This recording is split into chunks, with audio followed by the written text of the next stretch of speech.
नमस्ते।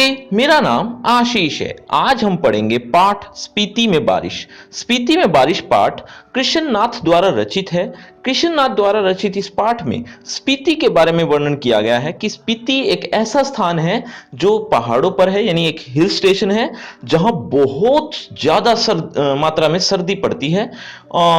सर्दी के साथ साथ वहां के जो लोग कितना सफर कर रहे हैं, कितना संघर्ष कर रहे हैं अपने लाइफ के साथ, अपनी जिंदगी के साथ, वो किस तरह से गुजारा कर रहे हैं, वो सब इस पूरे पाठ में हम डिटेल से पढ़ेंगे। स्पीति कितना ऊंचाई पर स्थित है, वहां के लोग किस तरह से रह रहे हैं, वहां कितनी कठिनाइयां हैं, ये सारी ही बातें हम इस पाठ में पढ़ेंगे। और इसी पाठ के मोस्ट इंपोर्टेंट क्वेश्चन और अभ्यास के प्रश्न यानी एक्सरसाइज के क्वेश्चन, उनके बारे में भी आपको बताएंगे। अभी एक बार पाठ पढ़ते हैं पहले, फिर हम उसके बारे में भी बात करते हैं।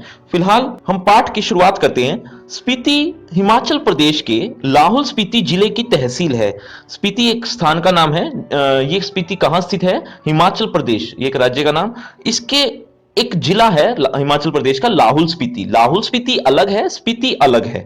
तो लाहौल स्पीति के पास ही एक स्पीति स्थान है, उसके बारे में पाठ है। और उसी के पास लाहौल स्पीति भी है, जिस जिले में वो है, यानी लाहौल स्पीति जिले का नाम है। उसी के अंदर एक तहसील है स्पीति। तो उसी के बारे में वर्णन है इस पूरे पाठ में। लाहौल स्पीति का यह योग भी आकस्मिक ही है। आकस्मिक मतलब अपने आप ही, अचानक ही हुआ है। आकस्मिक का मतलब अचानक। क्या हुआ है अचानक? लाहौल स्पीति का योग। लाहौल स्पीति और स्पीति दोनों पास पास हो गए, मतलब दोनों के नाम एक जैसे हो गए। तो ये एक जो योग है, योग का मतलब मेल, ये जो योग है ये मेल है। लाहौल स्पीति और स्पीति दोनों पास पास हो गए। इसका ये जो मेल हुआ है ये आकस्मिक ही हुआ है, अचानक ही हुआ है, ऐसा कुछ सोच समझकर नहीं रखा गया है। इनमें बहुत योगा योग नहीं है, मतलब बहुत मेल और अयोगा, मतलब योग प्लस अयोग। योग प्लस अयोग, योग का मतलब तो मैंने अभी बताया मेल, और अयोग का मतलब अमेल, यानी जिसका मेल ना हो। तो यहां पर बहुत ज्यादा मेल या अमेल नहीं है, यानी मिला मेल ना हो, ऐसी चीजें नहीं है। क्योंकि ये एक दुर्गम स्थान है, ये बहुत ऊंचाई पर यह स्थान है स्पीति। तो यहां पर ऐसे मेल अमेल नहीं हुआ करते। क्योंकि यहां लिखा भी हुआ है, देखो, ऊंचे दर्रों और कठिन रास्तों के कारण इतिहास में भी कम ही रहा है। ये ऊंचे ऊंचे दर्रे हैं और घाटियां हैं। दर्रे और घाटियां वैसे एक ही चीज हो गई। कठिन कठिन रास्ते हैं। दर्रे और घाटियां आप समझते हो ना, जैसे आप पहाड़ पर, किसी पहाड़ की ऊंचाई पर आप खड़े हो, नीचे की तरफ अगर आप देखते हो तो एक खाई सी नजर आती है, खाई दिखती है या रास्ते दिखते हैं, लोग आ जा रहे होते हैं नीचे की तरफ, खाई की तरफ, तो वो घाटियां ही होती है। बड़ी सुंदर लगती हैं वो वादियां। वादियां भी कहते हैं, घाटियां भी कह देते हैं, दर्रे भी कह देते हैं। तो ऊंचे ऊंचे दर्रे हैं इनकी, यानी बहुत ऊंचाई पर है ये, और कठिन रास्तों के कारण इतिहास में भी कम ही रहा है। अलंघ्य भूगोल यहाँ इतिहास का एक बड़ा कारक है। अलंघ्य मतलब जिसको पार करना कठिन हो, अलंघ्य का मतलब, और भूगोल मतलब जमीन, स्थान। तो ऐसी जमीन है यहाँ की जिसको पार करना कठिन है। यही कारण है कि इतिहास का ये एक बहुत बड़ा कारक है, एक घटक बन गया है, कारण बन गया है कि ये इसके बारे में ज्यादा कुछ नॉलेज आपको नहीं मिलेगी स्पीति के बारे में। ऐसा ही कुछ आगे भी लिखा हुआ है, देखिए। अब जबकि संचार में कुछ सुधार हुआ है। आगे क्या लिखा हुआ है अगली लाइन में, कि संचार में काफी सुधार हो गया। पहले तो पता भी नहीं चलता था कि स्पीति के लोग रहते कैसे हैं, क्या वहां के जो शासन करने वाले हैं वो किस तरह से अपना शासन कर रहे हैं या नहीं कर रहे, कुछ भी नहीं पता चलता था। क्यों नहीं पता चलता था? क्योंकि वहां पर आना जाना बहुत कठिन है, बहुत ज्यादा मुश्किल है। पहले तो टेलीफोन ये सब चीजें नहीं हुआ करती थी, तो उस टाइम तो बिल्कुल भी नहीं पता चलता था। एक तरह से दुनिया से कटे हुए थे वो स्थान। अब भी ऐसा ही है काफी हद तक, लेकिन अब तो यूं है कि वायरलेस सेट हैं या टेलीफोनिकली या जैसे भी, अब ये चीजें पता चलती रहती हैं, कुछ सूचनाएं मिलती रहती हैं। अदरवाइज पहले ऐसा नहीं हुआ करता था। स्पीति के ही पास दो ऐसे स्थान हैं जिनका नाम है केलंग और काजा। केलंग एक तरफ है और काजा दूसरी तरफ है। चित्र में आप देखिए, केलंग एक तरफ है और काजा एक तरफ है, तो और दूसरे बीच में कहीं स्पीति स्थित है। तो केलंग और काजा ये आपस में डरे हुए रहते हैं। आपस में क्यों डरे हुए रहते हैं? कि कहीं काजा का राजा या सूबेदार केलंग पर आक्रमण तो नहीं कर देगा। ठीक ऐसे ही केलंग का जो सूबेदार है वो ये सोचता है कि कहीं काजा का सूबेदार या राजा हमारे ऊपर आक्रमण तो नहीं कर देगा, यानी अवज्ञा तो नहीं कर रहा, यानी कहीं बगावत तो नहीं कर रहा। इस तरह की बातें उनके मन में चलती रहती हैं। लेकिन हालांकि उनका डर निरर्थक है, बेकार है, कोई डरने की जरूरत नहीं है उनको, लेकिन वो फिर भी डरे हुए रहते हैं। डरने की जरूरत क्यों नहीं है? क्योंकि इतना गैप है इनके बीच, इन दोनों स्थानों के बीच, केलंग और काजा के बीच इतना गैप है कि लगभग 170 मील, 170 मील है। 170 मील कम नहीं होता। 170 मील आना जाना बहुत ज्यादा टाइम कंज्यूमिंग है, यानी बहुत ज्यादा टाइम ले लेगा। और आपको लग रहा हो कि 170 मील तो कोई नॉर्मल बात है, लेकिन पहाड़ी एरिया में अगर आप गए हो, विलेज एरिया में 10 किलोमीटर और मैदानी एरिया में 60 किलोमीटर इक्वल है, कोई खास फर्क नहीं है। वो 60 किलोमीटर तुरंत हम पहुंच जाते हैं, और वहां पर 10 किलोमीटर भी तय नहीं होते, बड़ी मुश्किल से तय हो पाते हैं 10 किलोमीटर। पहाड़ी एरिया की बात कर रहा हूं। तो ऐसा ही बहुत बुरा दुर्गम स्थान है यहां पर स्पीति में, या यूं कह लो केलंग और काजा के पास। तो ऐसा ही कुछ लिखा हुआ है, आगे देखिए। अब जबकि संचार में कुछ सुधार हो गया है, हालांकि पहले नहीं था तो, लेकिन अब संचार में सुधार हुआ है। सुधार मतलब टेलीफोन या वायरलेस सेट, ये सब चीजें आ गई हैं। तब भी लाहौल स्पीति का योग प्रायः वायरलेस सेट के जरिए ही है, वायरलेस सेट के जरिए ही जुड़ा हुआ है ये, जो केलंग और काजा के बीच खड़कता रहता है। केलंग और काजा के बीच ही रहता है ये, वायरलेस सेट के बारे में सूचनाएं पता चलती रहती हैं। फिर भी केलंग के बादशाह को भय लगा रहता है कि कहीं काजा का सूबेदार उसकी अवज्ञा तो नहीं कर रहा, कहीं मेरी आज्ञा का पालन ना कर रहा हो, कहीं वो बगावत तो नहीं कर देगा, आक्रमण तो नहीं कर देगा, वगैरह वगैरह। इस तरह का डर लगा रहता है, कहीं बगावत तो नहीं करने वाला है। लेकिन सिवाय वायरलेस सेट पर संदेश भेजने के वो कर भी क्या सकता है? वो आ जा नहीं सकता, इतना उसकी संभव नहीं है, इतना उसके लिए। तो वायरलेस सेट पर संदेश भेजने के अलावा वो कुछ भी नहीं कर सकता। वसंत में भी 170 मील आना जाना कठिन है। वसंत में भी, वसंत ऋतु आती है ना जब स्पीति में, उस टाइम भी 170 मील आना जाना बहुत मुश्किल है। वसंत में तो फिर भी नॉर्मल मौसम हो जाता है, इतनी ज्यादा ठंड नहीं होती, लेकिन फिर भी वहां का नॉर्मल मौसम भी बहुत ज्यादा ठंडा होता है, बहुत ज्यादा। शीत में प्रायः असंभव ही है, शीत में तो प्रायः असंभव ही होता है। शीत मतलब शीत ऋतु, शीत ऋतु जब आती है तब तो असंभव ही है, बाहर ही नहीं निकलते वहां के लोग। मैं आपको बता देता हूं, दुनिया ये स्पीति एक ऐसा स्थान है जिसमें 8-9 महीने वे दुनिया से कटे रहते हैं। स्पीति के जो लोग हैं वो दुनिया से कटे हुए रहते हैं, अपने घरों में दबे हुए रहते हैं। वो कुछ नहीं कर सकते, बाहर तक नहीं निकल सकते वो। क्यों? क्योंकि इतनी ठंड है, लगभग 8 से 9 महीने, और 8 से 9 महीने वहां पर शीत ऋतु रहती है। तो ये इतना बुरी स्थिति हो जाती है उस टाइम, बेचारे दबे हुए अपने घर में ही घुसे रहते हैं। ऐसा ही कुछ हम आगे भी पढ़ेंगे। अभी देखो, अभी तो काफी कुछ है हमारे पास। देखिए, प्राचीन काल में शायद स्पीति, अच्छा एक बात और बताओ, एक प्रश्न आपसे ये पूछता हूं कि क्या आप भी कभी किसी हिल स्टेशन पर गए हो? अगर गए हो तो एक बार कमेंट करके बताइएगा कितना ऊपर तक आप पहुंच चुके हो, यानी कितने ऊंचाई पर आप जा चुके हो, मैं ये देखना चाहता हूं। तो उस स्थान का नाम बताइएगा। प्राचीन काल में शायद स्पीति भारतीय साम्राज्यों का अनाम अंग रही है। स्पीति साम्राज्यों का अनाम रंग रही है, मतलब किसी के अंडर नहीं रही। प्राचीन काल में स्पीति किसी के अंडर नहीं थी। अब तो हिमाचल प्रदेश के अंडर है ना। स्पीति एक स्वतंत्र रजवाड़ा था, स्वतंत्र था वो, उसका कोई भी किसी के अंडर नहीं था वो। जब ये साम्राज्य टूटे तो वह स्वतंत्र रही है। जो ये साम्राज्य खत्म हो गए तब भी ये स्वतंत्र ही रही है, किसी ने इसको अंडर नहीं लिए रखा था, गुलाम नहीं बना रखा था। फिर मध्य युग में, मध्य युग जब आया, ये तो प्राचीन काल की बात हो रही थी, अब मध्य युग की बात करें, बीच के युग में प्रायः लद्दाख मंडल और कभी कश्मीर मंडल तो कभी बुशर मंडल, कभी कुल्लू मंडल तो कभी ब्रिटिश भारत के तहत रही है।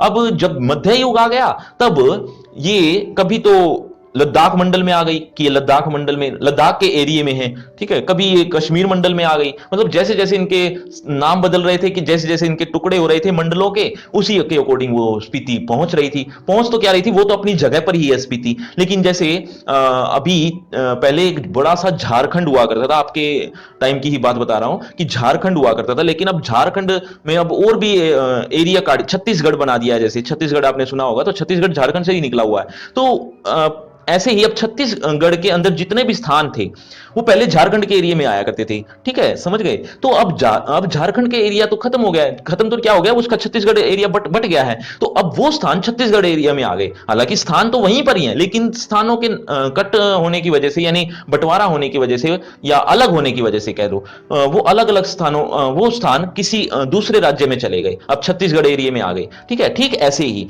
तो जिस तरह से ये अलग हो रहे थे, टूट रहे थे, उसी तरह से ये मंडलों में स्पीति जा रही थी। जैसे लद्दाख मंडल में चली गई, कभी कश्मीर मंडल में आ गई, तो कभी बुशर मंडल में, कभी कुल्लू मंडल में, तो कभी ब्रिटिश भारत के तहत रही है। मतलब स्पीति तो उसी जगह पर है, स्थान थोड़ी बदल रही है स्पीति, लेकिन इनके नाम बदल रहे हैं बस। तब भी प्रायः स्वायत्त ही रही है, तब भी जब भी वो इन मंडलों के अंडर थी तब भी वह स्वायत्त रही है, स्वतंत्र रही है, इस पर किसी ने राज नहीं किया उस टाइम भी। राज का मतलब यहां पर ब्रिटिश भारत की बात हो रही है। ब्रिटिश यानी जब अंग्रेज थे तब इन अंग्रेजों ने पूरे भारत को गुलाम बना रखा था, लेकिन स्पीति को गुलाम नहीं बनाया, क्योंकि स्पीति में जाना ही इतना मुश्किल है, क्या तो वो गुलाम बनाए। इसकी स्वायत्तता, स्वायत्तता मतलब इसकी स्वतंत्रता भूगोल ने ही सिरजी है, भूगोल ने ही बनाई है, क्योंकि भूगोल मतलब ये जमीन ने, इसकी जमीन ही ऐसी है कि इसको स्वतंत्र रहने का एक वरदान मिला हुआ है कि इसकी जमीन ही ऐसी है। जमीन का मतलब यहां तक पहुंचना ही मुश्किल है। भूगोल ही इसकी रक्षा करता है, मतलब इसको स्वतंत्र भी भूगोल ने ही रखा है और भूगोल ही इसका संहार भी करता है। इसके कुछ नुकसान भी हैं, मतलब ये फायदा तो है कि इसको किसी ने गुलाम नहीं बनाया, ये स्वतंत्र रही है, लेकिन इसका नुकसान भी बहुत है, संहार भी बहुत हुआ है। संहार मतलब मारना, मरना। तो एक तरह से भूगोल ने ही इसको मारा भी है, क्योंकि ये जमीन ऐसी है, यहां पर लोग आ जा नहीं सकते, तो ये इसके लिए बहुत बुरी स्थिति भी है। स्वतंत्र, ये मतलब पॉजिटिव पॉइंट तो थे इसके, लेकिन ये नुकसान भी है। पहले कभी उन राजाओं का कोई हरकारा आता था, हरकारा मतलब संदेश, हरकारा मतलब होता है संदेश। पहले कभी राजाओं का जो हरकारा आता था तो उसके आते जाते वह अल्प वसंत बीत जाता था, मतलब कोई आदमी आता था संदेश लेकर, वहां पर स्पीति की बात कर रहा हूं, स्पीति में अगर कोई संदेश लेकर पहुंच जाता था तो उस टाइम तो वसंत भी बीत जाता था। अल्प वसंत, अल्प वसंत यानी थोड़ा बहुत। वसंत ऋतु होती कितनी है वहां पर? वसंत ऋतु होती है लगभग 4-5 महीने, 4-5 भी मैंने शायद ज्यादा बोल दिया, 3-4 महीने कहूं तो ठीक रहेगा। 3-4 महीने ही वसंत ऋतु होती है और बाकी के 8-9 महीने शीत ऋतु होती है, शीत ऋतु। तो उसका आना जाना ही अल्प वसंत बीत जाता था, मतलब टोटल ही वसंत ऋतु 3-4 महीने की है, तो काफी टाइम तो वो वसंत ऋतु में आने जाने में ही गुजार देता था। कौन? कोई भी राजा का कोई संदेश लेने वाला या पहुंचाने वाला अगर आता था तब।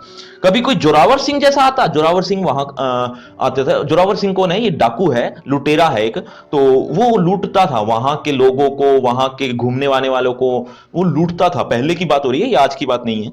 तो कभी कोई जोरावर सिंह जैसा आता तो स्पीति का तरीका भी वही था जो तुपचिलिंग गोनप्पा में मैंने देखा था। तुपचिलिंग गोनप्पा भी एक स्थान का नाम है जहां लेखक पहले कहीं घूमकर आए थे, ठीक है। तुपचिलिंग गोनप्पा में भी घूमकर आए थे। वहां के लोग डर जाते थे, डर जाते थे किस चीज से? वहां पर विस्फोट होता था, विस्फोट होता था जब पहाड़ों पर रास्ते बनाए जाते हैं, पहाड़ों को तोड़ा जाता है, वहां पर डायनामाइट बिछाई जाती है ताकि वो टूट जाए पत्थर। ऐसा आपने देखा होगा, सुना होगा। तो वो डायनामाइट की वजह से विस्फोट होता था और विस्फोट से लोग डरते थे बहुत, मतलब घर कांप जाते थे, इतना भयंकर विस्फोट होता था वहां पर। तो वो क्या करते थे? वो किसी पेड़ के तने को पकड़कर, चिपक कर, डर कर एक दूसरे को पकड़कर बैठ जाते थे। तो तुपचिलिंग गोनप्पा में ऐसा ही दृश्य उन्होंने देखा था लेखक ने। लेकिन स्पीति में भी अब ऐसा ही स्थिति उन्होंने देखी लेखक ने। स्पीति के लोग भी डरते हैं, लेकिन वो डरते किससे हैं? वहां कोई डायनामाइट की बात नहीं हो रही, वहां पर जोरावर सिंह से डरते हैं, जोरावर सिंह। तो जोरावर सिंह के डर से वो कभी एक दूसरे का हाथ पकड़कर कहीं से किसी के साथ चिपक कर बैठ जाते थे, डर जाते थे। तो ऐसा ही स्थान, ऐसा ही दृश्य उन्होंने लेखक ने तुपचिलिंग गोनप्पा में भी देखा था। चलिए आगे बात करते हैं। ऐसा ही कुछ लिखा हुआ है जो मैंने पढ़ाया, जो मैंने समझाया। जब डायनामाइट का विस्फोट हुआ तो लाहुली हदस कर, हदस मतलब डर कर आंख बंद कर कर चांगमा का तना, चांगमा एक पेड़ का नाम है, चांगमा का तना पकड़कर एक दूसरे को पकड़कर बैठ गए, एक दूसरे को पकड़कर बैठ गए। जब धमाका गुजर गया, यानी जब धमाका हो गया, खत्म हो गया, किसका? डायनामाइट का। ये तुपचिलम गोनप्पा की बात हो रही है। तो फिर डरते डरते आंख खोलकर उठे, मतलब ऐसा ही सीन उन्होंने स्पीति में भी देखा था, ये इसीलिए बता रखा है। जोरावर सिंह के आक्रमण के समय स्पीति के लोग घर छोड़कर भाग गए, घर छोड़कर ही चले गए बेचारे। उन्होंने स्पीति को और वहां के विहारों को लूटा। विहार मतलब होता है राहगीर, यानी यात्री, यानी पर्यटक, पर्यटकों को लूट लिया था जोरावर सिंह ने। यह अप्रतिकार शायद स्पीति की सुरक्षा की पद्धति है, मतलब अगर वो बदला लेते जोरावर सिंह से, अगर वो बदला लेते तो वो जोरावर सिंह उनको मार देता। मैंने आपको ये नहीं बताया कि वहां स्पीति में जो लोग रह रहे हैं, स्पीति के जो लोग रह रहे हैं वो बहुत कम मात्रा में हैं। स्पीति में बहुत ज्यादा जनसंख्या नहीं है, वो हम आगे पढ़ेंगे। जनसंख्या बहुत कम है, बहुत ज्यादा किलोमीटर, मतलब दूर दूर तक आदमी ही नजर नहीं आता आपको। ऐसी स्थिति, ऐसा स्थान है ये स्पीति। तो अगर जोरावर सिंह से वो बदला लेते, कुछ लोग ही तो हैं वो, अगर जोरावर सिंह से वो बदला लेते और जोरावर सिंह के आदमी या जोरावर सिंह उनमें से कुछ लोगों को मार देता या उनकी हत्या कर देता, तो वो कुछ लोगों में से भी कुछ रह जाते, है ना। तो इसीलिए वो बदला नहीं लेते, स्पीति के लोग उनसे बदला नहीं लेते, शायद इसी वजह से वो बचे हुए हैं। यानी वो जनसंख्या चाहे वो कम है, लेकिन वो कम बनी हुई है, बिल्कुल कम नहीं हुई। तो ऐसा ही लिखा हुआ है, देखिए। यह अप्रतिकार, अप्रतिकार मतलब बदला न लेना, प्रतिकार मतलब होता है बदला लेना। तो अप्रतिकार शायद स्पीति की सुरक्षा की पद्धति है, पद्धति माने नियम है। स्पीति की सुरक्षा भी इसी नियम की वजह से हो रही है कि वो बदला नहीं लेते। चलिए अगले पैराग्राफ में हम पढ़ेंगे बच्चों कि यहां की जनसंख्या कितनी है। यहां की जनसंख्या कितनी है ये हम पढ़ने वाले हैं अगले पैराग्राफ में। और कितना एरिया है स्पीति का, ये भी हम पढ़ेंगे इसी पैराग्राफ में। देखिए, स्पीति में जनसंख्या लाहौल से भी कम है। लाहौल, जैसा मैंने बताया था, लाहौल स्पीति एक अलग है, स्पीति अलग है, तो लाहौल से भी कम जनसंख्या है यहां की। 1901 की जनगणना के अनुसार, 1901 में जब जनगणना हुई थी तब 3231 रही है। 3231 मात्र 1901 में। इतना तो एक मोहल्ले में हो जाते हैं, वहां पूरे स्पीति में इतने लोग हैं। और 1971 की जनगणना के अनुसार, 1971 में जनगणना हुई थी तब उनके अनुसार 7196 हो गई थी जनसंख्या। इसका क्षेत्रफल मुझे 1971 की जनगणना में लाहौल के साथ जोड़कर मिला है। क्षेत्रफल क्या होता है? एरिया, कि इसका एरिया कितना है। तो इसका जो एरिया 1971 में लाहौल के साथ मिलाकर, यानी स्पीति का अलग से नहीं है, लाहौल के साथ मिलाकर जो मिला है वो है 12,015 वर्ग किलोमीटर, ये इतना है। और स्पीति का अलग से क्षेत्रफल नहीं दिया गया है, स्पीति का अलग से क्षेत्रफल नहीं पता उसको। इंपीरियर गैजेटियर, ये एक पुस्तक का नाम है, ये एक बुक का नेम है, इंपीरियर गैजेटियर। इस बुक में भी स्पीति के बारे में लिखा हुआ है, ऑक्सफोर्ड 1908 खंड 23 में लिखा हुआ है। इसके अनुसार यह क्षेत्रफल 2155 वर्ग मील है। अर्थात जो स्पीति का अलग से नहीं दिया हुआ था, लेकिन इंपीरियल गैजेटियर में ये इस बुक में 2155 वर्ग मील लिखा हुआ है स्पीति का अलग से। लेकिन उससे पहले जो उन्होंने जनगणना की थी उसके अनुसार की बात करें लेखक, तो 12,115 वर्ग किलोमीटर था, वो लाहौल के साथ था, अलग से नहीं था। लेकिन इस बुक में अलग से लिखा गया था, इसलिए वो लेखक बता रहा है। आगे देखिए, इस तरह स्पीति की जनसंख्या प्रति वर्ग मील 4 से भी कम है। 4 से भी कम लोग, एक वर्ग मील में 4 लोग भी नहीं रह रहे, 4 लोग भी औसत नहीं रह रहे वहां। 1901 में यह प्रति वर्ग मील 2 से भी कम थी, यह जनसंख्या 2 से भी कम थी 1901 में। अब तो फिर भी 4 तो हो गई है, 4 से कम हो रहे हैं, लेकिन पहले तो 2 से भी कम थे। अब आपसे एक प्रश्न, इस पाठ के लेखक का नाम बताओ। जो मैंने इस पाठ की शुरुआत में नाम बताया था, देखना चाहता हूं कितने बच्चे ध्यान से सुन रहे थे। आगे पढ़ते हैं। अगले पैराग्राफ में हम पढ़ेंगे कि स्पीति किस किस के अंडर रही है, कब कब। पहली बात तो मैं आपको यह बता देता हूं कि ये पहले भी बता चुका हूं कि ये स्वतंत्र रही है, किसी ने इसको गुलाम नहीं बनाया। जब अंग्रेजों का टाइम था तब भी ये गुलाम नहीं हुई, ये स्वतंत्र रही है, क्योंकि यहां पर आना जाना बहुत कठिन है। लेकिन फिर भी अब ये एक स्थान है तो इसको चलाने वाला कोई तो होगा। तो वहां का जो कमिश्नर था वही चलाता था, द्वितीय दर्जे का था, यानी बहुत मतलब अच्छी पावर नहीं थी उसके पास, लेकिन वो एक राजा जैसा ही था, वो राजा का काम ही करता था एक तरह से। नाम था उसका नोनो। नोनो इसको चला रहा था, उसके क्या क्या काम थे, क्या क्या वो यहां पर करता था, वो सारी बातें हम अब पढ़ेंगे। देखिए इस पैराग्राफ में, लाहौल स्पीति का प्रशासन ब्रिटिश राज से भारत को जस का तस मिला। ब्रिटिश राज जो करते थे, यानी अंग्रेज जब गुलामी कर रहे थे हमारे देश पर, लेकिन स्पीति को गुलाम वो बना नहीं पाए, इसीलिए वो जस का तस एज इट इज वो मिला है हमें स्पीति में कोई भी उन्होंने कुछ भी इंटरफेयर नहीं किया है। अंग्रेजों को यह 1946 ईस्वी में, अंग्रेजों को 1946 में मिला था ये स्पीति क्षेत्र।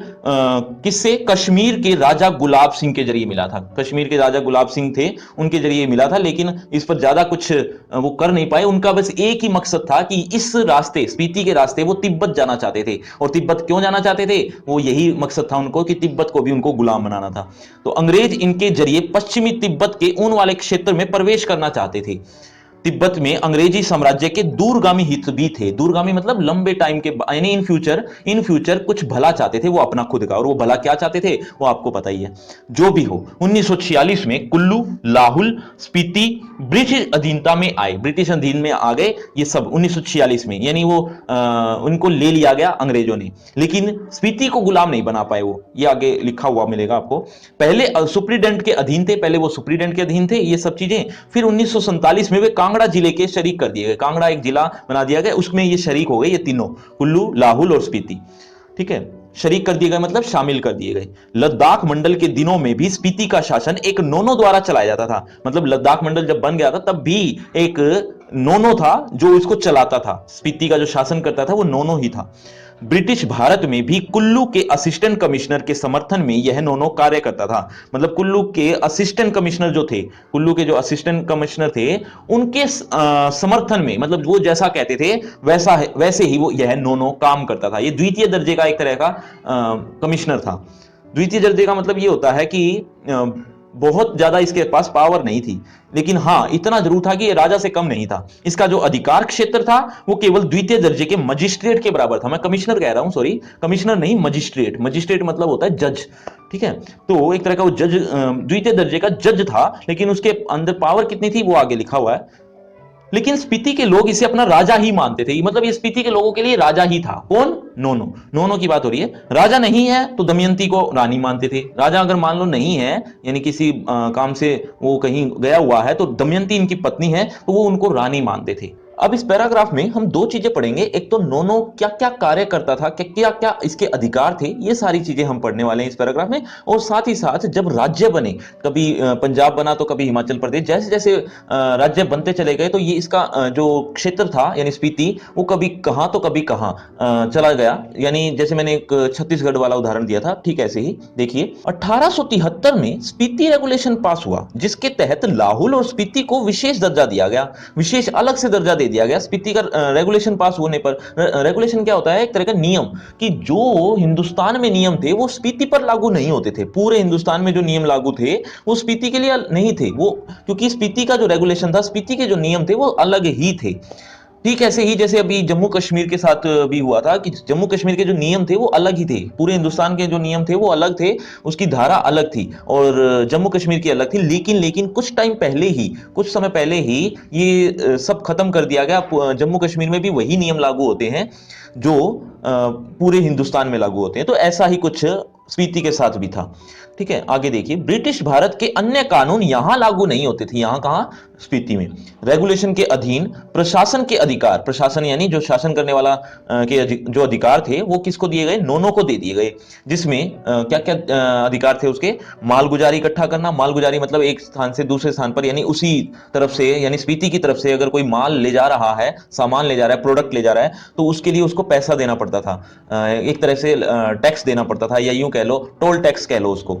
तो वो एक तरह का टोल टैक्स कह लो, मालगुजारी। तो मालगुजारी इकट्ठा करता था वो। और छोटे छोटे फौजदारी के मुकदमों का फैसला करना भी, मुकदमे का फैसला करना भी उसी के अधिकार में था।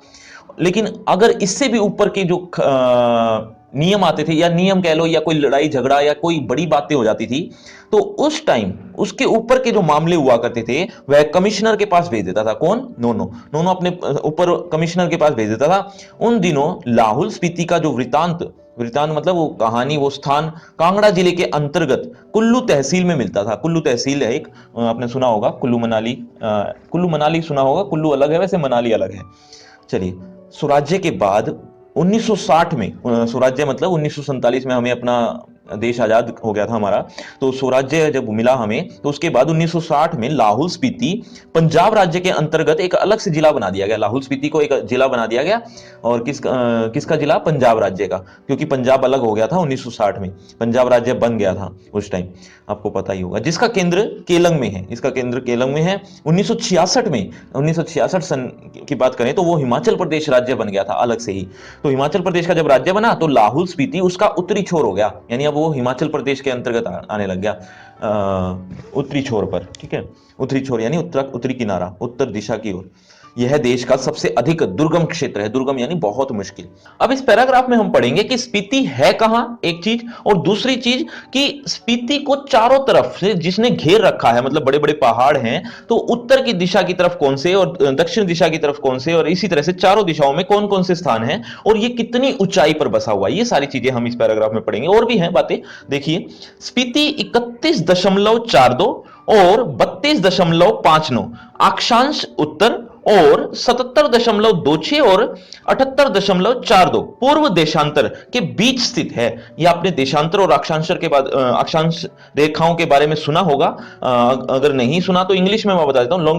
नहीं, मैं नहीं बताता हूं, आप बताइए अगर आपको नॉलेज है तो, इंग्लिश में क्या कहते हैं इसे, अक्षांश और देशांतर, इन रेखाओं को क्या कहते हैं? आपने पढ़ा होगा जरूर। यह चारों ओर से ऊंचे ऊंचे पहाड़ों का कैदी है। ऊंचे ऊंचे पहाड़ हैं इसके चारों तरफ। अब उत्तर दिशा में कौन से और दक्षिण दिशा में कौन से, इस तरह से बताए गए हैं। देखिए, इन पहाड़ों की औसत ऊंचाई 18,000 फीट है। 18,000, 18,000 कम नहीं होते। यह पहाड़ उसे पूर्व में तिब्बत, पूर्व में तो तिब्बत है उसके, स्पीति के, पश्चिम में लाहुल है, दक्षिण में किन्नौर है, और उत्तर में लद्दाख से अलग करते हैं। इसकी मुख्य घाटी इसी नाम से, स्पीति नदी की घाटी के नाम से है। मतलब सॉरी, जो मैं घाटी के बारे में बात कर रहा हूं ये मैं पहले भी बता चुका हूं। घाटी कैसी, जब हम पहाड़ों की ऊंचाई पर होते हैं तो नीचे की तरफ देखते हैं तो वो घाटियां ही होती हैं। ठीक है। स्पीति पश्चिम हिमालय में लगभग 16,000 फीट की ऊंचाई से निकलकर पूर्व में तिब्बत में बहती है। ये नदी की बात हो रही है कि 16,000 फीट की ऊंचाई से निकलकर पूर्व में तिब्बत की ओर चली जाती है वो। ये नदी स्पीति नदी है, वहां पर ही एक नदी का नाम है स्पीति, वहीं के पास ही में ही है। वहां से स्पीति में आती है, वहां से होती हुई स्पीति में चली जाती है। स्पीति से बहकर पुराने रामपुर बुशहर राज्य में, अब किन्नौर जिले में भी बहती हुई सतलुज में मिल जाती है। वो नदी सतलुज में जाकर मिल जाती है लास्ट में। ठीक है। मेरी स्पीति नदी से प्रीति है, प्रीति मतलब प्रेम है। स्पीति में मैं सिर्फ इसी नदी को पहचानता हूं। स्पीति नदी को ही वो जानता है लेखक। सुनता हूं कोई पारा नदी भी है, पारा नदी के बारे में भी उसने सुना है, और फिर घाटी भी है पारा घाटी नाम से। स्पीति के अलावा पिन की घाटी भी प्रसिद्ध है। स्पीति की घाटी तो बहुत प्रसिद्ध है ही, लेकिन पिन की घाटी भी फेमस है। मान भाई से इसका किस्सा सुना था। उसका ये कोई भाई है, मान भाई जिसको बोलता है, वो हो सकता है उसका दोस्त है, शायद उसको भाई कहता है लेखक। तो उसका ही कोई दोस्त, कोई रिश्तेदार, जिसको वो मान भाई कह रहा है लेखक, तो उससे इसका किस्सा सुना है। इसका इस पिन की घाटी का अत्यंत बीहड़ और वीरान है। बीहड़ मतलब बहुत ज्यादा एकांत स्थान है। वीरान है मतलब कोई आता जाता नहीं है। बीहड़ है मतलब बहुत ज्यादा आबादी नहीं है वहां पर, बहुत संकरी भी है। इससे इसमें इनमें से शायद स्पीति की घाटी ही आबाद है। अगर देखा जाए तो स्पीति की घाटी ही आबाद है, बाकी पिन की घाटी है और घाटियां हैं वो इतनी आबाद नहीं है, मतलब उनमें इतने ज्यादा लोग रहते नहीं है। स्पीति में सबसे ज्यादा लोग रहते हैं, और जितने रहते हैं वो आपको बता ही दिया है, ये भी ज्यादा ही कह रहे हैं लेखक कि स्पीति की घाटी ही आबाद है। जैसी वह आबाद है वह आप देख ही रहे हैं। प्रति वर्ग मील 4 से भी कम लोग बसते हैं। मतलब कितनी आबाद है ये आप देख ही रहे हैं, 4 लोग भी नहीं है प्रति वर्ग मील। तो और ये सबसे ज्यादा आबाद है स्पीति, और तो घाटियां और भी इससे नीचे ही है। तो ये बता रखा था इस लाइन में। अब इस पैराग्राफ में हम पढ़ेंगे कि स्पीति में लोग जो रह रहे हैं कितनी कठिनाइयों का सामना कर रहे हैं। तो लेखक के दिमाग में आता है तो लोग रह क्यों रहे हैं यहां पर, यहां से चले क्यों नहीं जाते, इतनी कठिनाइयां इतने कष्ट सह रहे हैं वो, फिर भी यहां क्यों रह रहे हैं। तो ऐसा ही कुछ हम पढ़ेंगे इसमें। अचरज यह नहीं है कि इतने कम लोग क्यों हैं, ये इस बात की हैरानी नहीं है। हैरानी इस बात की है, अचरज मतलब हैरानी, हैरानी इस बात की है कि इतने लोग भी कैसे बसे हैं, यानी क्यों रह रहे हैं। मैंने जब भी स्पीति की विपत्ति बताई है तो लोगों ने यही पूछा, लोगों से जब उन्होंने बात की, आपके दिमाग में भी आ रहा होगा ये, कि आखिर तब लोग वहां रहते क्यों हैं, रह क्यों रहे हैं। 8-9 महीने शेष दुनिया से कटे हुए हैं। 8-9 महीने दुनिया से कटे हुए हैं, वो मिल नहीं सकते, बाहर नहीं निकल सकते, ठंड में ठिठुर रहे हैं। सिर्फ एक फसल उगाते हैं, एक ही फसल हो पाती है, क्योंकि 2-4 महीने ही तो मिल पाते हैं उनको बाहर निकलने के लिए, तो उसमें एक ही फसल उग पाती है। लकड़ी भी नहीं है कि घर गर्म कर सकें, रख सकें। वृत्ति नहीं है, वृत्ति मतलब रोजगार, रोजगार भी नहीं है, एम्प्लॉयमेंट नहीं है। फिर क्यों रहते हैं, फिर यहां रह कैसे रहे हैं। क्या अपने धर्म की रक्षा के लिए रहते हैं कि ये हमारे धर्म है, कि यहाँ के लोग, हम यहाँ की हमारी जो पीढ़ी थी वो यहीं रही थी इसलिए रह रहे हैं। ऐसा एक अनुमान लगाता है लेखक, प्रश्नवाचक चिन्ह लगा हुआ है हर एक लाइन के बाद। अपनी जन्मभूमि के ममत्व के कारण रहते हैं कि जन्मभूमि से प्रेम हो शायद, कि ये मेरी जन्मभूमि है इसलिए हम यहीं पर ही रहेंगे। तो एक अनुमान है लेखक का कि क्या शायद ये कारण हो सकता है, या इस मजबूरी में रहते हैं कि कहीं और जा नहीं सकते, कहीं और जा नहीं सकते, इस मजबूरी में से रह रहे हो शायद, कहां जाएं, या फिर और बातों के साथ साथ यह सब कारण भी हैं। मैं नहीं जानता, मैं तो इतना देखता हूं कि यहां रह रहे हैं, मैं तो बस इतना जानता हूं कि यहां रह रहे हैं इसीलिए रह रहे हैं, और कोई तर्क नहीं है, और कोई तर्क नहीं है मेरे पास। तर्क मतलब कोई लॉजिक नहीं रख सकता मैं इस बात को लेकर। तर्क से हम किसी चीज को भले ही सिद्ध कर दें, मतलब कोई भी चीज सिद्ध की जा सकती है तर्क से, लेकिन स्पीति में रहने को सिद्ध नहीं कर सकते कि स्पीति में लोग रहते क्यों हैं। इस चीज को कोई तर्क से सिद्ध नहीं कर सकता। लेकिन तर्क का इतना मोह क्यों रख रहे हैं हम, इतना लगाव क्यों रखें तर्क से। ज्यादा करके संसार और निर्वाण अतर्क है। निर्वाण मतलब मृत्यु, संसार और मृत्यु अतर्क है, मतलब उसका तर्क नहीं है। ना तो संसार का कोई तर्क है, ना मृत्यु का, कि मृत्यु कब आती है, कैसे आती है, क्यों आती है, वगैरह वगैरह, इसका कोई तर्क नहीं है। तो ये सब तर्क से परे हैं। अब आपसे एक प्रश्न, उस डाकू का नाम बताइए जो स्पीति के लोगों को लूटता था। देखते हैं कितने बच्चे ध्यान से सुन रहे थे मेरी बातें। स्पीति नदी के साथ साथ मेरा थोड़ा परिचय स्पीति के पहाड़ों का भी है, मतलब स्पीति के पहाड़ों से भी मैं परिचित हूं। अब हम आगे जो पढ़ेंगे वो भी यही पढ़ रहे हैं कि स्पीति के लोग कितना कष्ट सहन करते हैं, कितना दुख सहन करते हैं। स्पीति के पहाड़ लाहुल से भी ज्यादा ऊंचे हैं, नंगे हैं और भव्य हैं। अब भव्य मतलब बहुत बड़े बड़े हैं, शानो शौकत के साथ खड़े हुए हैं, ऊंचे भी हैं, नंगे भी हैं। नंगे मतलब वहां पर कोई, जैसे पहाड़ों में पेड़ होते हैं ना, पेड़ उगाते हैं, लेकिन यहां पर कोई पेड़ नहीं है। तो इस तरह से लिखा हुआ है। इसके इनके सिरों पर स्पीति के नर नारियों का आर्तनाद जमा हुआ है। स्पीति के नर नारियों का आर्तनाद, आर्तनाद का मतलब क्या होता है? दुख, दुख जमा हुआ है इनके किनारों पर। मतलब यहाँ के लोग जो काम करते हैं, किनारों पर सड़कें बनाते होंगे या कई तरह के काम होते हैं, वो उनके वहां से गिरने पर, पहाड़ों की ऊंचाई से नीचे गिरने पर उनकी मौत भी हो जाती है। तो यहाँ कोई बहुत ज्यादा खुशियां नहीं है, दुख ही दुख हैं। ऐसा माना जाता है जहां बर्फ गिरती है, जब बर्फ गिरती है या जहां बर्फ गिरती है तो भगवान शिव खुश हो जाते हैं, ऐसा माना जाता है। तो भगवान शिव खुश होकर ही उस जगह पर बर्फबारी करते हैं। लेकिन यहां पर भी बर्फबारी होती है, बर्फ का गिरना होता है स्पीति में, लेकिन यहां पर खुशी की बर्फ नहीं होती है, ये उनके दुख की बर्फ है। क्योंकि यहां जो बर्फ गिरती है, इतनी जो ठंड है, वो दुख उत्पन्न करती है, खुशी उत्पन्न नहीं करती। देखो, यहां के सिरों, इनके सिरों पर स्पीति के नर नारियों का आर्तनाद यानी दुख जमा हुआ है। स्पीति का शिव का अट्टाहस नहीं, अट्टाहस यानी खुशियां नहीं है यहां पर। हिम का आर्तनाद है, आर्तनाद अभी बताया था, दुख है। ठिठुरन है यहां पर, गलन है, गल जाते हैं हाथ पैर, और व्यथा है, व्यथा मतलब पीड़ा है। इस व्यथा की कथा इन पहाड़ों की ऊंचाई के आंकड़ों में नहीं कही जा सकती, इन आंकड़ों में नहीं, इन पहाड़ों की ऊंचाई से नहीं बताई जा सकती कि कितनी पीड़ा सहन करते होंगे। देखा जा सकता है इनके, फिर भी जो सुंदरता को इंच में मापने के अभ्यासी हैं, वे भला पहाड़ को कैसे छोड़ सकते हैं? मतलब जो चीजें, जो कवि, जो लेखक, जो साहित्यकार छोटी छोटी चीजों में भी सुंदरता देख लेते हैं, वो इतनी बड़े बड़े पहाड़ों में तो सुंदरता देख ही लेंगे, वो एक अलग बात है। तो ऐसा ही लिखा हुआ था। वे यह जान लें कि स्पीति मध्य हिमालय की घाटी है। मतलब आप लोग अगर घूमने भी गए हो तो मुझे नहीं लगता कि आप ज्यादा ऊपर तक गए होंगे हिमालय के, यानी हिमाचल प्रदेश में तक भी गए होंगे मान लो, तो आप शिमला तक घुमाए होंगे, या अगर मैं इस तरफ बात करूं तो जम्मू कश्मीर तक घुमाए होंगे, या वैष्णो देवी तक चले गए होंगे, कटरा, जम्मू, इस यहां तक चले गए होंगे, कुल्लू मनाली तक भी घुमाए होंगे। ये जितनी भी चीजें जो मैंने बताई हैं, जितने भी स्थान के नाम बताए हैं, ये हिमालय का तलवा है। तलवा मतलब नीचे का हिस्सा है, और मध्य हिमालय तो इससे कहीं ज्यादा ऊपर है, और मध्य हिमालय में स्पीति बसी हुई है। तो मतलब आप लोग जाकर इतना खुश हो जाते हो यहां पर कि कुछ लोग, आप लोग, मैं कह रहा हूं यहां पर कुछ लोग, कह लो कि कुछ लोग ऐसे यहां जाकर कि कुल्लू मनाली घूम कर आए हैं, वहां बहुत ठंड थी, अब उससे ऊपर कोई जाकर देखे, वहां पर मध्य हिमालय है जहां पर स्पीति है, उससे तो वो, वहां से तो और भी ज्यादा ठंड है। ऐसा ही कुछ लिखा हुआ है, देखिए। जिसे भी हिमालय जानते हैं, स्केटिंग, सौंदर्य प्रतियोगिता, आइसक्रीम और छोले भटूरे का कुल्लू मनाली, शिमला, मसूरी, नैनीताल, श्रीनगर, यह सब हिमालय नहीं है, ये सब हिमालय नहीं है, ये तो हिमालय का तलवा है, नीचे का हिस्सा है, जो यहां पर घूमकर आ जाते हैं। शिवालिक या पीर पंचाल, या ऐसा ही कुछ उसका नाम है, यह तलहटी है। शिवालिक और पीर पंचाल भी, सॉरी, हाँ, पीर पंचाल और शिवालिक, ये सब भी एक स्थान का नाम है, जैसे ये नैनीताल, मसूरी और ये सब है। रोहतांग जोत के पार मध्य हिमालय है। रोहतांग जोत आता है पहले, उसके बाद हिमालय शुरू होता है, मध्य हिमालय शुरू होता है। इसमें ही लाहुल स्पीति की घाटियां हैं। इन घाटियों की औसत ऊंचाई नापी गई है। औसत ऊंचाई कितनी है? श्री कनिंघम एक पर्सन का नाम है जिन्होंने ऊंचाई को नापा है। तो उनके अनुसार लाहुल की समुद्र की सतह से ऊंचाई 10,535 फीट है।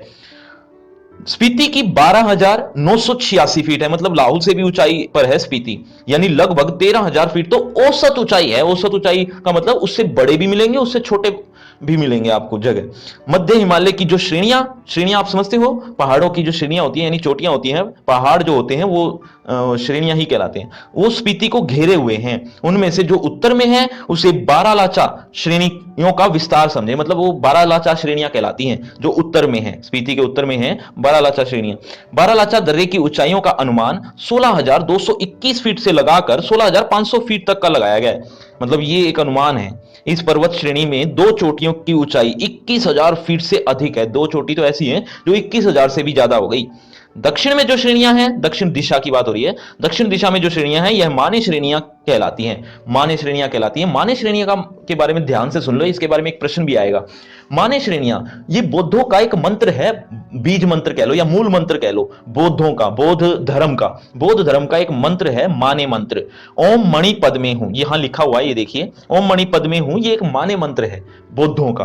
बौद्ध इस मंत्र का बहुत जाप करते हैं। लेकिन वहां पर एक चोटी का नाम भी माने हैं, एक पर्वत चोटी का नाम भी, पर्वत श्रेणी का नाम भी माने हैं। तो लेखक सोचता है कि क्या ये बौद्धों के माने मंत्र के नाम पर इस चोटी का नाम पड़ा? तो फिर बाद में वो सोचता है अगर मान लो नहीं है, मान लो अगर बौद्धों के माने मंत्र के नाम पर इस चोटी का नाम नहीं पड़ा, ये आकस्मिक ही इसका नाम कोई दूसरे नाम पर पड़ा है, तो ये गलत है। इस बौद्धों के माने मंत्र के नाम पर रखने के पक्ष में है वो लेखक, कि वो चाहता है कि बौद्धों के माने मंत्र के नाम पर इसका नाम पढ़ना चाहिए था। क्यों पढ़ना चाहिए था? क्योंकि माने मंत्र का यहां पर इतनी बार जाप हुआ है, तो जिस चीज को ज्यादा महत्व दिया गया है यहां पर, तो उसी के नाम से ही शायद माने श्रेणियों का नाम रखना चाहिए था, यानी माने मंत्र के नाम पर रखना चाहिए था। और शायद हो सकता है कि माने मंत्र के नाम पर ही रखा गया हो, लेखक बस अपनी बात रख रहा है। देखो इसका क्या अर्थ है, कहीं यह बौद्धों के माने मंत्र के नाम पर तो नहीं है। ओम मणि पद में हूं, यह मंत्र का नाम है, इनका बीज मंत्र है, बीज मंत्र यानी मूल मंत्र है, इसका बड़ा महात्म्य है, महात्म्य यानी महत्व है। इसे संक्षेप में माने कहते हैं। कहीं इस श्रेणी का नाम इस माने के नाम पर तो नहीं है, अगर नहीं है तो करने जैसा है। यहां इन पहाड़ियों में माने का इतना जाप हुआ है कि यह नाम उन श्रेणियों को दे डालना ही सहज है, यानी अच्छा रहेगा। इंपीरियल गैजेटियर ये एक बुक का नेम है जो मैंने पहले भी बताया था आपको। माने श्रेणी की जो ऊंचाई थी वो 21,646 फीट बताई गई है। यह तो इस श्रेणी की किसी चोटी की ऊंचाई होगी, मतलब किसी एक चोटी की ऊंचाई होगी। पूरी श्रेणी की ऊंचाई तो एक होगी नहीं, मतलब कोई छोटी भी होगी कोई बड़ी भी होगी। इसमें जो छोटी छोटी चोटियां हैं उसकी ऊंचाई भी 17,000 फीट से अधिक है। ये तो सबसे छोटी वाली है जो 17,000 से भी ऊंची है। कई गांव समुद्र की सतह से 13,000 फीट से ऊंचे बसे हैं। कई गांव तो ऐसे भी हैं जो 13,000 फीट से ऊंचे बसे हुए हैं। एक या दो 14,000 फीट की ऊंचाई पर हैं। यह मध्य हिमालय है, इसमें ही स्पीति स्थित है। मतलब स्पीति कितनी ऊंचाई पर है ये बताया था इस पैराग्राफ में। अब आगे भी कुछ ऊंचाइयों के बारे में बात करेंगे, लेकिन उससे आगे हम पढ़ेंगे कि स्पीति की जो ऊंचाई के बारे में लेखक बता रहा है, तो वो ये स्पष्ट करता है कि मैं इस चढ़ाई पर चढ़ने नहीं वाला, इन पहाड़ों की ऊंचाई पर नहीं चढ़ने वाला। मतलब इतनी इतने ऊंचे ऊंचे पहाड़ हैं स्पीति में, मैं इनको चढ़ने नहीं वाला। मैंने एक बार लोसर एक स्थान का नाम है, वहां पर भी मैंने चढ़ाई की थी, वो बहुत है, इतना ही बहुत है, मैं इतना ही रखना चाहता हूं। हां बाकी ये जरूर है, लेखक ये कहता है कि युवा वर्ग, जो आप लोग युवा वर्ग हैं, जो और देश के युवा वर्ग हैं, उनको वो संदेश देता है कि वो यहां पर आए स्पीति में, और यहां पर आकर पहले तो अपने अहंकार को चूर करें, अहंकार को मार दें। ऐसा ना हो कि वो ये सोचते रहें कि मैं तो आसानी से चढ़ जाऊंगा ये पहाड़। पहले अपने अहंकार को खत्म करें और फिर इस पहाड़ों के अहंकार को तोड़ो। मतलब पहाड़ों इतने ऊंचे ऊंचे जो पहाड़ हैं, इनको भी अहंकार हो गया होगा कि हमारे ऊपर कोई चढ़ाई नहीं कर सकता। तो वो युवा वर्ग के लिए संदेश देता है कि तुम आओ और यहां इस पहाड़ों की चोटियों की चढ़ाई करो, ताकि इनका जो अहंकार है वो दूर हो जाए। लेकिन उससे पहले अपने अहंकार को गला कर आना, अपने अहंकार को खत्म करके आना। कहीं ये सोच कर आओ कि हम तो आसानी से चढ़ जाएंगे, हमारे ये तो बाएं हाथ का खेल है, इतना आसान नहीं है। तो ऐसा ही कुछ वो हम पढ़ेंगे अब अगले पैराग्राफ्स में। देखिए इसके पार यानी स्पीति के पार बाह्य हिमालय दिखता है। बाह्य हिमालय यानी बाहर का हिमालय दिखता है। इसकी एक चोटी 23,064 फीट ऊंची बताई जाती है। इसमें कई चोटियां 20,000 फीट से भी अधिक ऊंची हैं। ये ऊंचाइयां बताई गई हैं पहाड़ों की। मैं ऊंचाई के माप के चक्कर में नहीं हूं, मैं इसे होड़ लगाने के पक्ष में हूं। होड़ लगाना मतलब इनसे मुकाबला करना। वह एक बार लोसर में जो कर लिया सो बस है मतलब इतना ही काफी है मेरे लिए। इन ऊंचाइयों से होड़ लगाना मृत्यु है। हां कभी कभी उनका मान मर्दन यानी अहंकार को मारना, मर्द और औरत की शान है। उनके पहाड़ों को जो अहंकार हो गया है इतने ऊंचे ऊंचे होकर, तो इनका मर्दन करना, मर्दन मतलब मार देना, इनके अहंकार को रोक देना या नष्ट कर देना, मर्द और औरत की शान कहलाती है। मैं सोचता हूं कि देश और दुनिया के मैदानों से और पहाड़ों के युवक युवतियां आए, पहले तो वे स्वयं अपने अहंकार को गलाएं, फिर इन चोटियों के अहंकार को चूर करें, उस आनंद को अनुभव करें जो साहस और कुवत कुवत मतलब होता है बल, शक्ति से यौवन में ही प्राप्त होता है, मतलब युवावस्था में ही ये काम हो सकते हैं। साहस और जो बल आता है वो युवावस्था में ही आता है। अब बुजुर्ग आदमी यहाँ आकर या बच्चे लोग, छोटे छोटे बच्चे यहाँ पहाड़ों की चढ़ाई नहीं कर पाएंगे, असंभव जैसी बात हो जाएगी उनके लिए। तो युवावस्था में जो साहस होता है और बल होता है, ये उनको दिखाने का एक अवसर है। अहंकार, अहंकार का ही मामला नहीं है कि सिर्फ इसीलिए आओ कि इनके अहंकार को तोड़ना है। इससे एक फायदा और भी होगा कि यहां जो स्पीति स्पीति एक बोरिंग लाइफ जी रही है। स्पीति के लोग, स्पीति के पहाड़, स्पीति की नदियां एक बोरिंग लाइफ जी रही है, क्योंकि यहां पर ज्यादा पर्यटक आते नहीं है, ज्यादा घूमने वाले आते नहीं है। वो यहां तक ही रह जाते हैं, कुल्लू मनाली तक या यहीं तक ही, बस इससे पहले तक शिमला तक, कुल्लू मनाली तक ही घूमकर वापस चले जाते हैं, इससे ज्यादा आगे आते नहीं है वो। तो यहाँ के जो स्पीति के लोग हैं, पहाड़ हैं, नदियां हैं, ये बोरिंग लाइफ जी रहे हैं। ठीक है, तो अगर लोग आएंगे यहां पर, पर्यटक आएंगे, तो ये भी खुश होंगे, इनका भी एक डेली लाइफ रूटीन बदलेगा। तो ऐसा इसका ये फायदा भी होगा, यही आगे पढ़ेंगे हम। देखो, अहंकार का ही मामला नहीं है, ये माने की जो चोटियां हैं बूढ़े लामाओं के जाप से उदास हो गई हैं। बूढ़े लामाओं, बूढ़ी लामाओं, बूढ़े लामाओं का मतलब बोरिंग लाइफ, यानी वही पुरानी चीज जो बार बार हो। बूढ़े लामाओं का अर्थ होता है वही पुरानी चीज जो बार बार होती है। मैंने आसान शब्दों में बताया कि बोरिंग लाइफ को जी रहे थे, तो उससे वो उदास हो गई हैं। युवक युवतियां किलोल करें, किलोल मतलब खेल करें यहां आकर, और अगर वो युवक युवतियां किलोल करें तो यह भी हर्षित होंगी। हर्षित मतलब खुश होंगी। अभी तो इन पर स्पीति का आर्तनाद जमा हुआ है। आर्तनाद मतलब दुख जमा हुआ है। वह इस युवा अट्टाहस की गर्मी से, मतलब ये जब युवा आएंगे तो उनके अट्टाहस से, अट्टाहस यानी खेलकूद से, खेलकूद की गर्मी से कुछ तो पिघलेगा वो जमा हुआ दुख। यह एक युवा निमंत्रण है। मैं लेखक युवा निमंत्रण देता है। ये है स्पीति, जो चित्र में आप देख रहे हैं। स्पीति का एक छोटा सा नजारा जो आपके चित्र में दिया गया है बुक में। लाहुल की तरह स्पीति में भी दो ऋतुएं ही होती हैं। मतलब आप लोगों ने पढ़ा होगा अलग अलग बातें कि किसी जगह पर 5 ऋतुएं, किसी जगह पर 6 ऋतुएं। मैं मोस्टली 6 ऋतुएं आपने पढ़ी होंगी, लेकिन स्पीति में और लाहुल में 2 ही ऋतुएं होती हैं, जो मैं पहले भी जिक्र कर चुका हूं, शीत ऋतु और वसंत ऋतु। बस शीत ऋतु कितने महीने की? 8-9 महीने की। और वसंत ऋतु कितने? 3-4 महीने की। बस कहीं मैंने 6 ऋतुओं का बखान किया हो, कहीं मैंने, यानी लेखक कह रहा है कि मैंने कहीं 6 ऋतुओं के बारे में बता दिया हो, तो वह अभ्यास दोष के कारण है। अभ्यास दोष मतलब मुझे पता नहीं था, मुझे नॉलेज नहीं थी इस बारे में।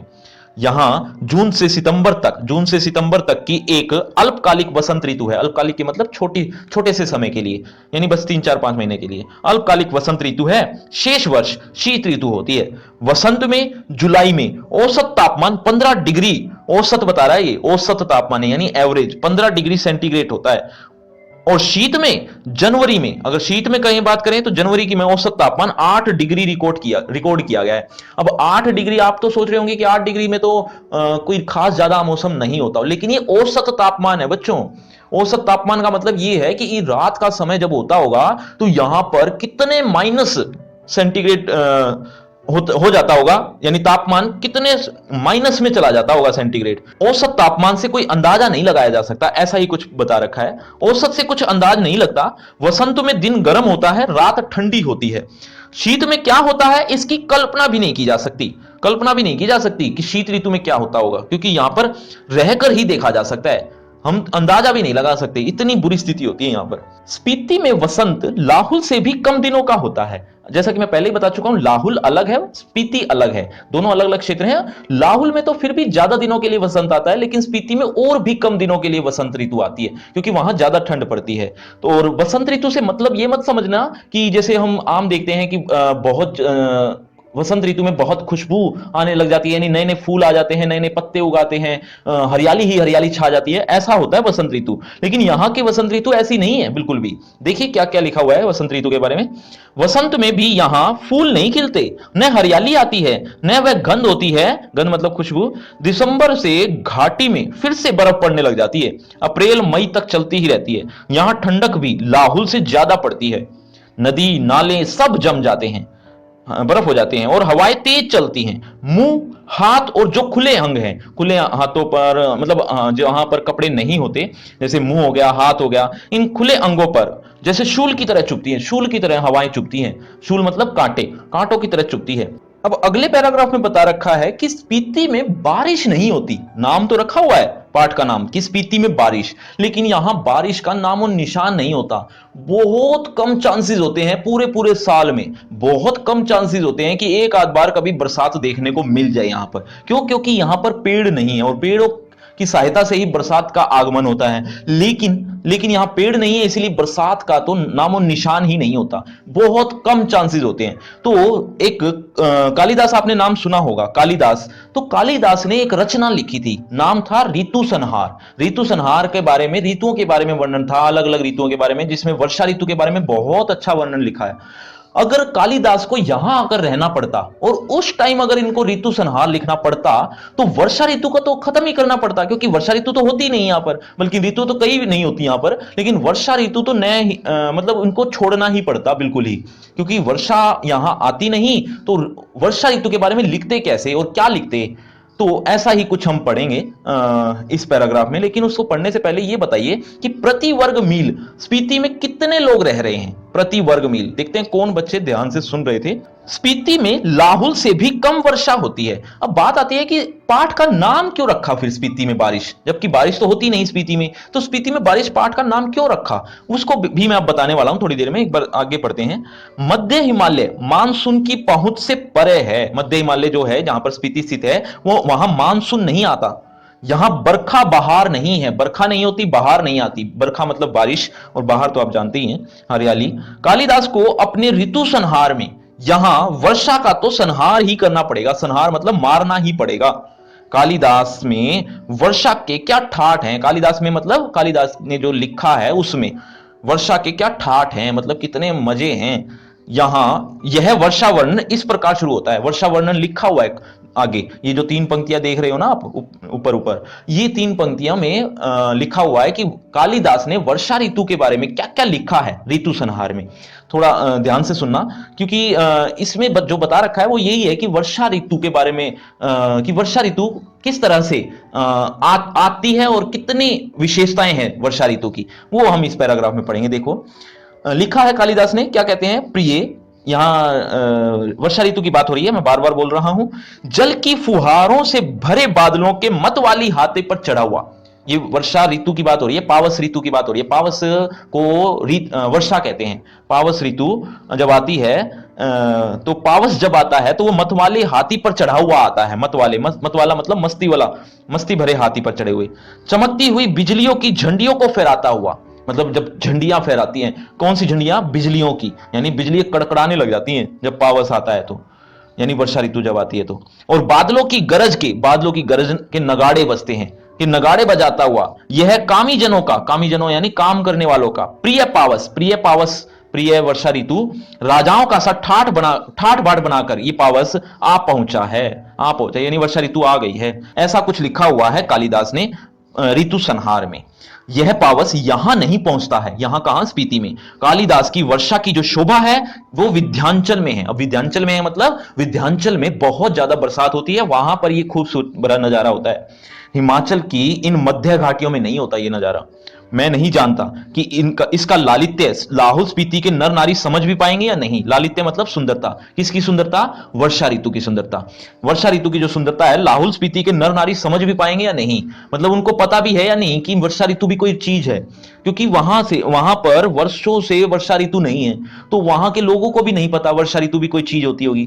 तो अगर उनको ये कहा जाए, ये सारी बातें कहा जाए कि वर्षा ऋतु आपकी सब कामनाओं को पूरी करे वगैरह वगैरह, इस तरह के आशीर्वाद दिए जाएं, तो वर्षा ऋतु के बारे में सुनकर तो वो हैरान हो जाएंगे नर नारी, यानी वहां के लोग, कि ये कौन है, कहां रहता है, ये हमारे पास क्यों नहीं आता, ऐसा ऐसा प्रश्न पूछने लग जाएंगे अजीब वगैरह। तो ऐसा ही कुछ लिखा हुआ पढ़ेंगे। देखिए, वर्षा उनके संवेदन का अंग नहीं है, उनकी फीलिंग, संवेदन मतलब फीलिंग, उनकी फीलिंग का अंग नहीं है। वह ये जानते नहीं हैं कि बरसात में नदियां बहती हैं, बरसात जब आती है तो नदियां बहती हैं, ये बात उनको नहीं पता।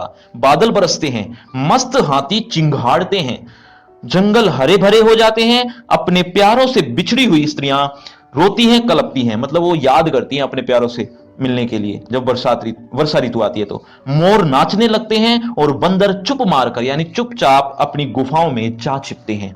ये वर्षा ऋतु में होता है। ये बात नर नारियों को यानी स्पीति के नर नारियों को नहीं पता होगा।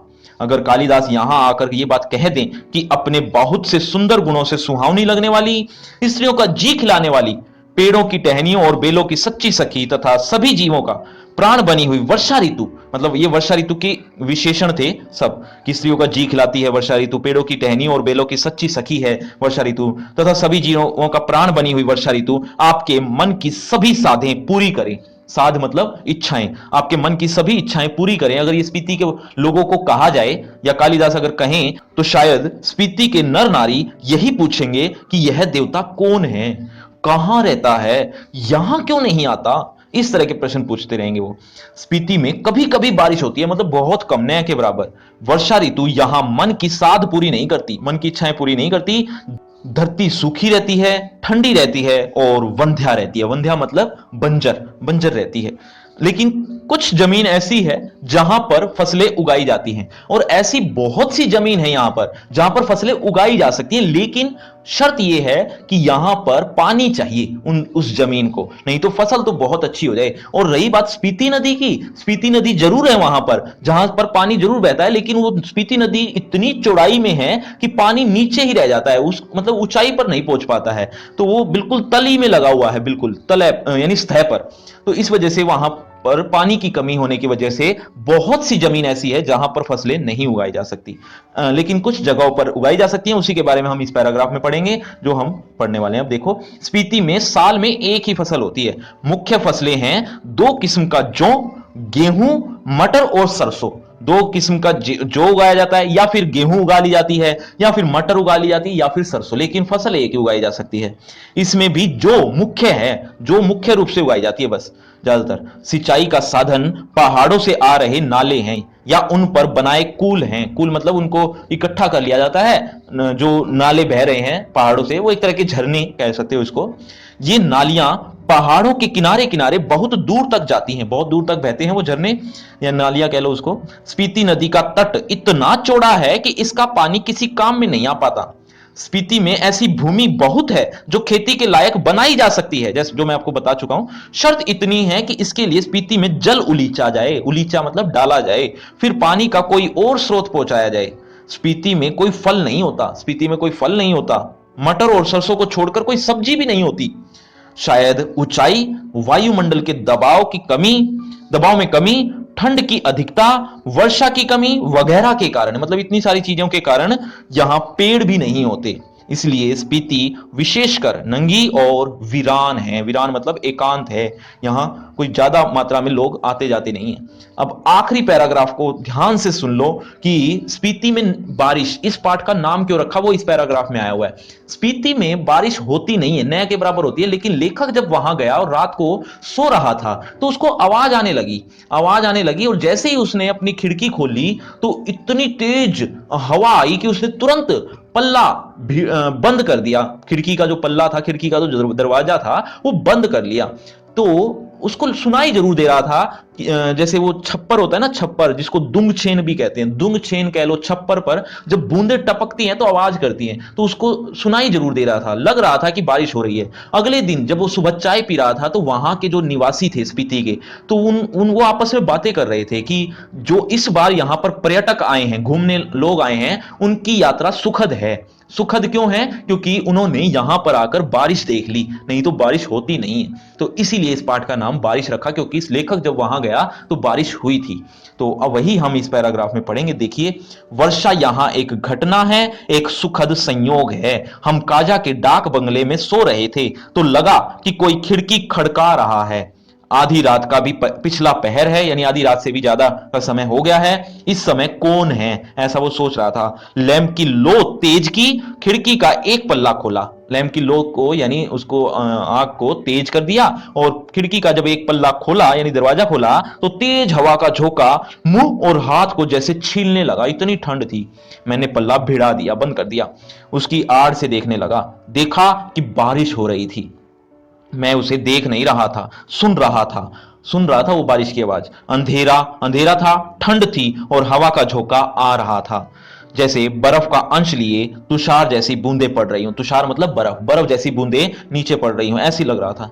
जैसे नगाड़े पर थाप पड़ रही हो, नगाड़ा पर जब से थाप पड़ती है, थाप क्या होता है, जैसे आप आवाज सुनेंगे अभी, इसको थाप कहते हैं। तो ये नगाड़े पर जब हम थाप मारते हैं तो आवाज करता है, तो ऐसे ही बारिश की आवाज आ रही थी जब वो दुंग छेन पर पड़ रही थी। दुंग छेन मतलब एक तरह का छप्पर पर पड़ रही थी।